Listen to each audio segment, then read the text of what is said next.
no soy tecnólogo como yo, soy filósofo en otra parte de mi carrera, no sé absolutamente nada de tecnología, pero tiene validez la división que hacemos entre virtual y real. Cuando hablamos por teléfono hicimos una llamada virtual, sigue teniendo esa validez. ¿Cuál es la diferencia? Yo me guío por otra razón o por otra división que aprendí en la filosofía. Todos son actos de habla. Los actos de habla tienen una diferenciación si son presenciales o no, hay prosodia o no, hay lenguaje no verbal o no, pero ¿tiene validez o no esa idea del ciberactivismo? Y aquí también lo aprendí de una maestra que no está aquí, además somos puros hombres, que es una persona muy clara en sus conceptos, Geraldine Juárez, y ella decía, bueno, lo que hacemos es hablar, es decir las cosas. No somos activistas en el sentido de que andamos brincando aquí y allá con las autoridades. Decimos las cosas porque somos ciudadanos. Ejercemos la ciudadanía como todo mundo, todas las personas las debería de ejercer. ¿Tiene o no? Y aquí pregunto, plausibilidad, esa división de digital o real, virtual o real. Yo cada vez creo que conforme la tecnología invada los ámbitos de la vida cotidiana, esa división no va a tener razón. Cuando hablamos por teléfono no decimos, hice una llamada virtual, hablé y dije. El movimiento de ACTA fue un movimiento en su mayoría por internet. Hubo sesiones donde hablamos, donde nos vimos, donde hicimos el típico abrazo del político, así como medio gorbeado, ¿no? Pero en realidad la mayoría de la alerta a la comunidad, de la gente que usa internet, a la comunidad de las personas que entendía que eso era y es una sin razón, fue por internet. Es una pregunta. Pues a mí sí me gustaría regresar a un punto de tu pregunta, ahorita regresamos para ir lo virtual y lo físico. Conocemos muchas comunicaciones con organizaciones sociales o activistas sobre cómo diseñar una acción de activismo. Pues básicamente lo que decimos es una serie de preguntas, ¿no? La primera pregunta es ¿cuál es tu objetivo? ¿Qué es lo que quieres lograr?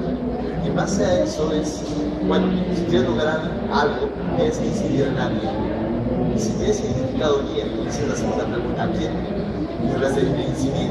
Si tienes identificado a la persona o a los grupos con los que tienes que incidir, debes construir un mensaje para esas personas. Entonces, regresamos a la tercera pregunta, que es ¿cómo mueves a alguien? ¿Cómo la haces cambiar para que tuvieras no. Y muchas veces esa serie de tres preguntas nos lleva a un loop interesante, ¿no? Por decir, bueno, yo quiero lograr que no haya violencia, pero primero quiero incidir en tal persona, tal grupo, para cambiar ciertas cosas, pero también con otro tipo de personas. Se vuelve una cadena de esfuerzos. Entonces, algo bien interesante es que desde este punto de vista, el activismo digital, si se ve de una manera no tanto espontánea, sino más bien planeado, estratégico, tiene que ir en base a objetivos claros dirigidos a personas o a grupos específicos en donde se busque a través de los medios que sean necesarios, no los que nos guste usar o los que estamos más acostumbrados usando, sino los medios necesarios o los que sean necesarios para generar ese cambio.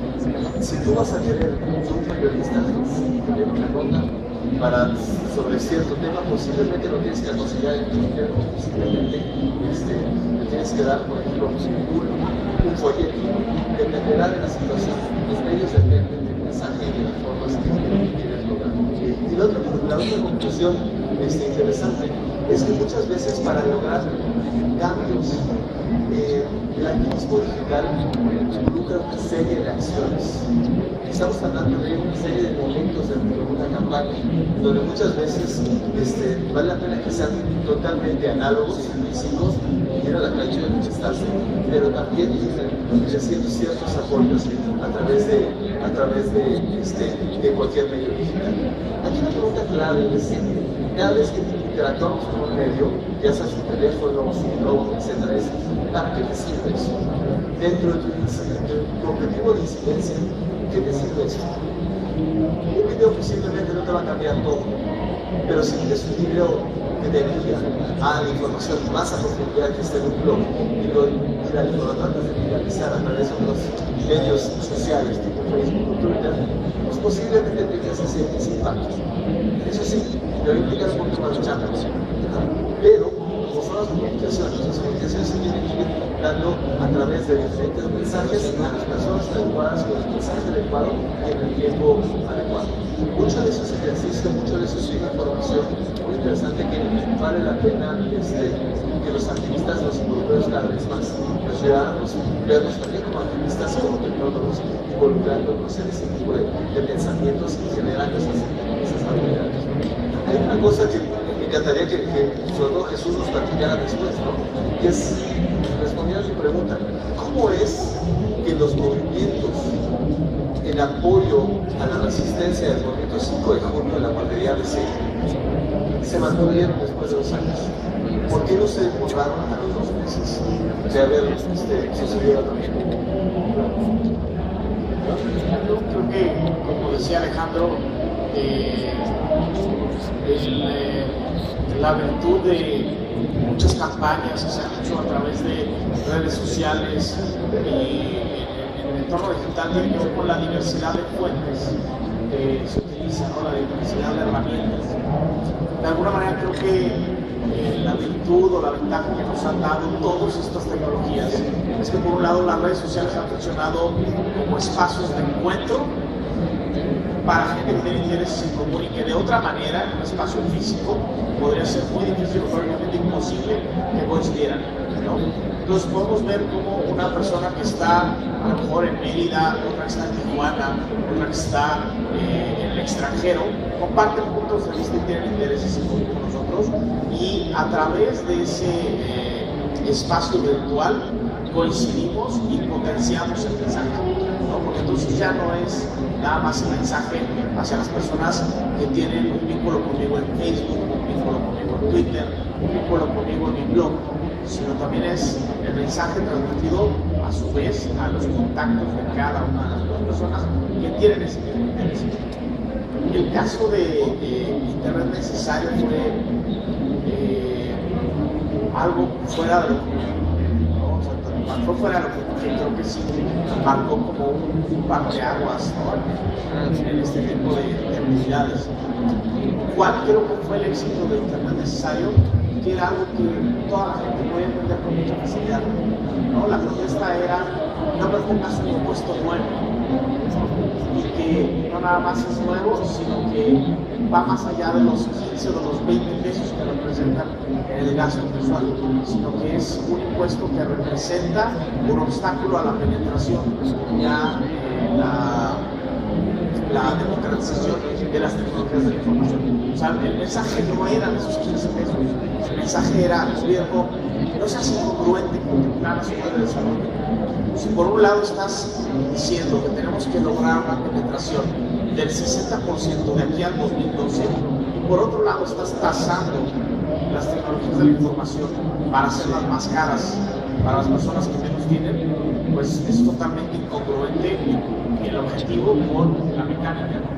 Entonces, yo creo que eso fue donde tuvo mucho éxito, por lo que se detonó tan exitosamente el mensaje de Internet Necesario. Era muy fácil de entender, no tenías que explicarle gran cosa a la gente, como en el caso de ACTA, es un tema muy complejo, y que no obstante la complejidad, hubo mucha gente que, como dice Alejandro, acudió a los espacios que estaban fijos, que se podían consultar, que daban un mayor contexto, que daban un mayor mensaje y todos los detalles sobre por qué no consideramos conveniente que se apruebe este tratado por parte de México, y aún así participaron. Bueno, finalmente el impacto y el éxito a mí me parece que fue una conferencia sobre social media de expertos. Porque el Senado, y no nada más el Senado, sino el Congreso de la Unión en conjunto, se pronunció en contra de que México sustituyera. Ahora, yo no sé, evidentemente la batalla, como lo decía hace rato en otra mesa, no va a terminar. O sea, hemos ganado una de las batallas que ha sido muy importante, pero creo que la guerra en actas sigue vigente. La guerra en actas se acabará el día que haya un pronunciamiento oficial por parte del Ejecutivo diciendo que México se retira de la negociación. Y eso es un paso muy importante que creo que debe dar el Ejecutivo.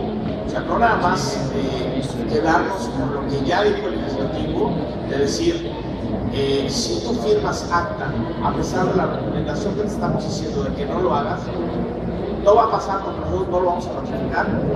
El paso lógico del Ejecutivo sería decir, bueno señores, en virtud de que ya sé que cuando yo llegue con el Legislativo a tratar de ratificar este acuerdo comercial, me lo van a echar para atrás, me ahorro recursos, me ahorro negociaciones, me ahorro seguir gastando en algo que no va a tener futuro, y hago un pronunciamiento oficial, a pesar de que pueda yo dañar a lo mejor algún tipo de relación internacional, etc. Hago un pronunciamiento oficial diciendo, señores, México se retira de la negociación. El Ejecutivo ya entendió el mensaje del legislador, el Ejecutivo ya entendió el mensaje del ciudadano, y la conclusión es, nos retiramos de la negociación. Ese día es el día en que yo creo que la guerra contra ACTA se puede ya definir como una guerra cerrada y favorablemente concluida. Bueno, Alex, por favor. Perdón, ¿se escucha? Sí, es que ya ves que hablan, no escuchas. Yo quisiera dar un poco de voz a la audiencia, empezando para que no sea nada más una audiencia, y empezando por algo que estoy viendo en el back channel de Twitter, que es una pregunta, creo que sobre todo los abogados presentes pueden contestar, y es importante. Dice, se habla de mencionar los nombres de las personas, de ponerles nombres a las víctimas, por ejemplo.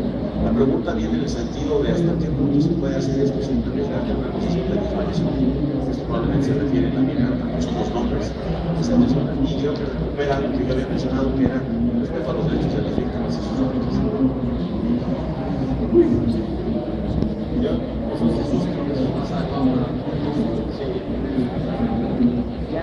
Lo que hacemos es una cosa muy sencilla. Verónica Orendain, que es una compañera, ¿qué pasó? Pues, para explicarlo de manera muy sencilla. Veníamos caminando con Javier Sicilia de Cuernavaca al DF, y más allá de los casos más conocidos como el de Javier Sicilia, el de Julián Levarón, algunos otros muy conocidos,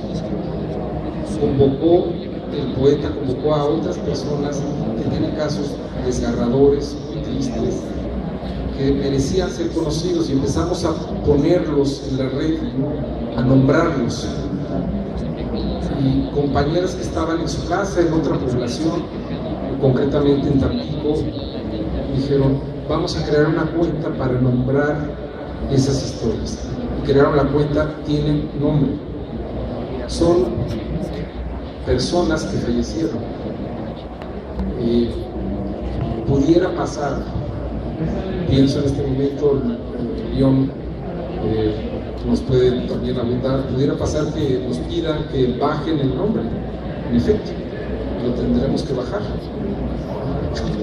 En lo que tú hablabas y por lo que decías, yo entiendo mejor ahora un ángulo posible de la pregunta que estaba en Twitter, que es, si tú dices, como yo proponía, entre un campo de la base de datos, si te dice esta persona, pones nombre a alguien que falleció, y en un campo de la base de datos dices causa atribuible de muerte, o qué se ha dicho de esta muerte, dice se considera que fue un enfrentamiento entre delincuentes, tú estás dejando aceptado en una base de datos que no puede afectar de manera permanente que alguien, que es familiar de alguien, deudos vive, que está siendo mencionado.